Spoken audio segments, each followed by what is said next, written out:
ही गोष्ट आहे भगवान विष्णूंची परम भक्त पोपाबाईची. पोपाबाई आपल्या भाऊ आणि वहिनीबरोबर एका गावात राहायची. रोज न चुकता देवाची पूजा अर्चना आणि उपवास करणं हा पोपाबाईचा स्वभाव होता. भाऊ आणि वहिनीने त्यांना खूप वेळा लग्न करण्यासाठी सुचवलं होतं. एक दिवस, पोपाबाई, माझ्यावर तुझी लग्नाची जबाबदारी आहे. तू लग्न करून तुझ्या सासरी गेलीस तर मी या जबाबदारीतून मुक्त होईन. तुला जो कोणी मुलगा बघायला येतो त्याला तू नकार देतेस. कशाला असं करतेस? दादा, मला लग्न नाही करायचंय. मला तू असं सारखं सारखं लग्नाबद्दल सांगू नकोस. मला कोणाशीही लग्न करायचं नाहीये. मला माहितीये तू हे पूजा पाठकडे जास्त लक्ष द्यायला लागलीयस, त्यामुळे तुला लग्न करायचं नाहीये. हेच कारण आहे ना? दादा, माझं सगळं आयुष्य भगवान विष्णूला मी समर्पित केलंय. तुला माहितीये ना माझ्यासाठी भगवान विष्णूच्या पूजेचं किती महत्व आहे ते. अगं पण पोपाबाई, तुझ्या भावालाही तुझी काळजीच आहे ना. तुझ्यासाठी एवढी चांगली चांगली स्थळं आणली, पण तू सगळ्यांनाच नकार देतेस.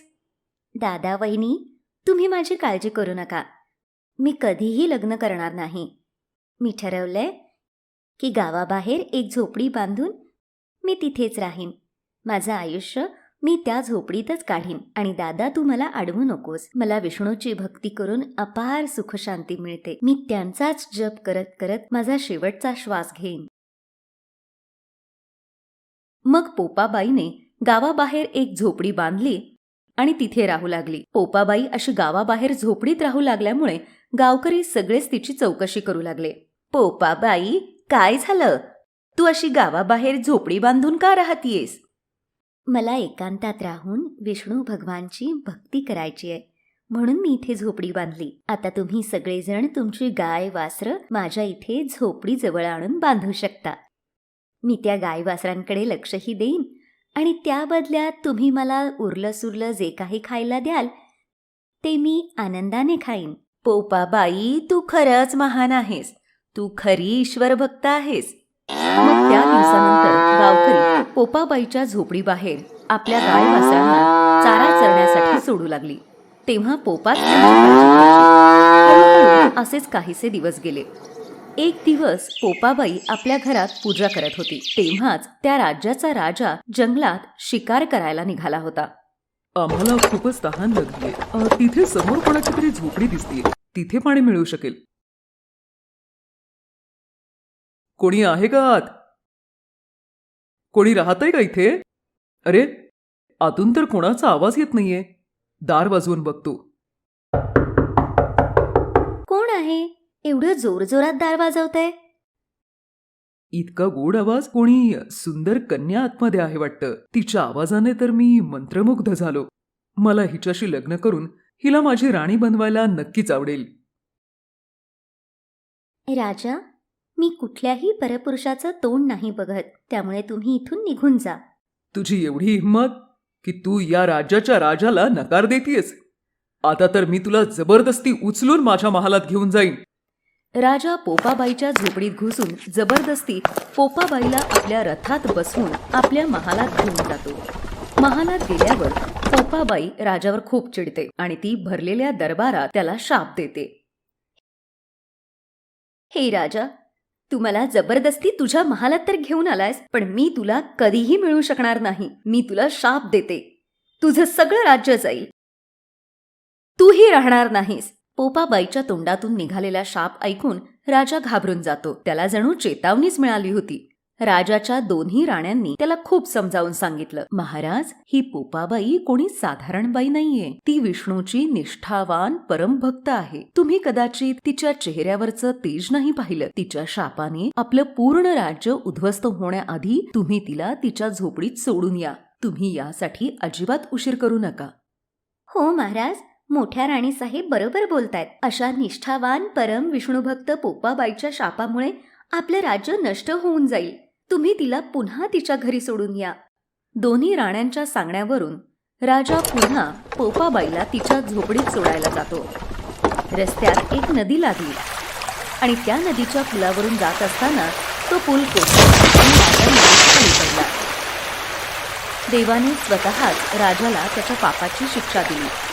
हे प्रभू, मला एक परपुरुषाने हात लावला आणि माझं सतीत्व नष्ट करण्याचा प्रयत्न केला. हे देवा, मला या पापी दुनियेत राहायचं नाहीये. मी माझ्या स्वेच्छेने माझा प्राण त्याग करतीये. आणि मग पोपाबाईने आपल्या स्वेच्छेने प्राणत्याग केला. पोपाबाईचा आत्मा जेव्हा धर्मराजाकडे पोहोचला तेव्हा धर्मराजाने त्यांचा खूप आदराने स्वागत केलं. पोपाबाई, स्वर्गामध्ये तुमचं स्वागत आहे. तुम्हाला वैकुंठवास तर मिळू शकणार नाही, कारण तुम्ही विधानाच्या नुसार नाही तर स्वतःच्या इच्छेने प्राणत्याग केलाय. पण भगवान विष्णूंच्या आज्ञेनुसार तुम्हाला सोन्याचा महाल दिला जाईल. तुम्ही इथेच स्वर्गात राज्य कराल. जय श्री विष्णू. जशी भगवान श्री विष्णूंची इच्छा. आणि मग विष्णूंच्या आज्ञेनुसार धर्मराजाने पोपाबाईला स्वर्गाचं राज्य दिलं. पोपाबाई स्वर्गात राहू लागली. एक दिवस एक शेठानी मृत्यूनंतर स्वर्गलोकात पोहोचले. धर्मराजी, हे स्वर्गलोकाचं दार बंद का आहे? हे राज्य पोपाबाईचं आहे. ही पोपाबाई कोण आहे धर्मराजजी? तुम्ही पोपाबाईला नाही ओळखलं? त्यांच्याबद्दल जाणून घ्यायचं असेल तर तुम्ही दोघंही 7 दिवस मृत्यूलोकात राहून 8 वाट्या खोबरं आणि 5 कपडे त्याच्यावर ठेवून त्यांची कहाणी ऐकून उद्यापन करा आणि असं म्हणा की राज हे पोपाबाई का लिखा लेगी राई राई का. आणि मग पोपाबाईचं गुणगान करत करत शेठ आणि शेठानीला स्वर्गलोकमध्ये जाण्याची अनुमती मिळाली. जो कोणी भगवान विष्णूची परमभक्त पोपाबाईच्या नावाचा जप करतो त्या माणसाला पोपाबाईच्या आशीर्वादाने स्वर्गप्राप्ती होते. गोष्ट आहे कृष्ण भक्त कर्माबाईची. इसवी सन 1615 मध्ये राजस्थान मधल्या नागोल जिल्ह्यात जीवनराम डुडी नावाच्या एका शेतकऱ्याचा आनंद गगनात मावेना, कारण त्याच्या घरी एका मुलीने जन्म घेतला होता. माझी कर्मा, माझी मुलगी, आजपासून मी तुला कर्माबाई म्हणूनच हाक मारेन. जीवनराम श्रीकृष्णाचा परम भक्त होता. त्याच्या घरी भगवान श्रीकृष्णांचं एक मंदिर होतं. जीवनराम श्रीकृष्णाला नैवेद्य दाखवल्याशिवाय काहीही खात नसे. हा त्याचा जणू नियमच होता. कर्माबाई थोडी मोठी झाली तेव्हा एक दिवस, बाबा, तुम्ही नेहमी भगवान श्रीकृष्णाला जेवण दिल्यानंतरच मग जेवता. हो बाळा कर्मा, जेव्हा भगवान श्रीकृष्ण खातात त्याच्यानंतरच मग मी खातो. बाबांकडून रोज हे असं बघून शिकूनच कर्माबाई लहानाची मोठी झाली. काही वर्षांनंतर एक दिवस, अगं कर्मा, मी काही दिवस तीर्थयात्रेला जाऊन येतो. बरं बाबा, सांगा मी काय करू तुमच्यासाठी? कर्मा, मी इथे नसताना भगवान श्रीकृष्णांची विधिवत पूजा करून त्यांना नैवेद्य दाखवून मग तू जेवण करत जा. मी तुला त्यांची पूजा विधी सांगतो आणि घराकडेही लक्ष दे, ठीक आहे? ठीक आहे बाबा, मी भगवान श्रीकृष्णाला नैवेद्य दाखवून मगच जेवण करेन. तुम्ही अगदी निश्चिंत जा बाबा. जीवनराम कर्माबाईला भगवान श्रीकृष्णाची पूजा आणि घराची जबाबदारी सोपवून तीर्थयात्रेला जातो. दुसऱ्या दिवशी, भगवान श्रीकृष्णाला नैवेद्य दाखवायचाय, पटकन खिचडी करते. हां, इथे आहे तूप आणि गूळ. हे घ्या, तयार झालं तुमचं खिचडीचं ताट. मी हे इथेच ठेवते. तुम्हाला जेव्हा पण भूक लागेल तेव्हा तुम्ही खा. तोपर्यंत मी घरातली कामं करून घेते. कर्माबाई खिचडीचं ताट देवासमोर ठेवून घरातली इतर कामं करू लागते. ती 1-2 वेळा येऊन बघते. तिला वाटतं की कदाचित देवाला भूक नसेल. मग थोड्या वेळाने, काय झालं आज, हे खिचडी का नाही खाते? थोडा गूळ आणि तूप जास्त घालते. हे घ्या बाप्पा, आता मी याच्यात जास्त तूप आणि गूळ घालते. आता तर खा. बाबांनी तुमच्या नैवेद्याची जबाबदारी मला दिलीये आणि ते तीर्थयात्रेला गेले. आता ते थोड्या दिवसांनी येतील. तोपर्यंत तुम्ही माझ्या हातचं जेवण खा. मला जास्त काही करता येत नाही. ही खिचडी मी तुमच्यासाठी बनवलीये. ही खा ना बाप्पा, मी तुम्हाला विनंती करते. ही खिचडी खा, नाहीतर जोपर्यंत तुम्ही खाणार नाही तोपर्यंत मीही जेवणार नाही. चालेल का तुम्हाला? कर्माबाई देवावर नाराज होऊन तशीच उपाशी देवासमोरच बसून राहिली. दुपारची संध्याकाळ झाली. कर्माबाई तशीच देवासमोर बसून राहिली.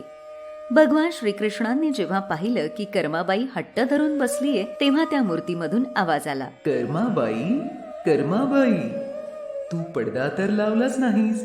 तू जर तो लावला नाही तर मी जेवणार कसा? अरे हो प्रभू, थांबा, मी आत्ता पडदा लावते. मग तुम्ही आरामात खिचडी खा. तुम्ही मला आधीच सांगायचं होतं ना एवढ्याशा गोष्टीसाठी तुम्ही स्वतःही उपाशी राहिलात आणि मलाही उपाशी ठेवलं. थोड्या वेळातच खिचडीची सगळी ताटली रिकामी झाली. देवाने खिचडी खाल्ल्यानंतरच कर्माबाईने पण जेवण केलं.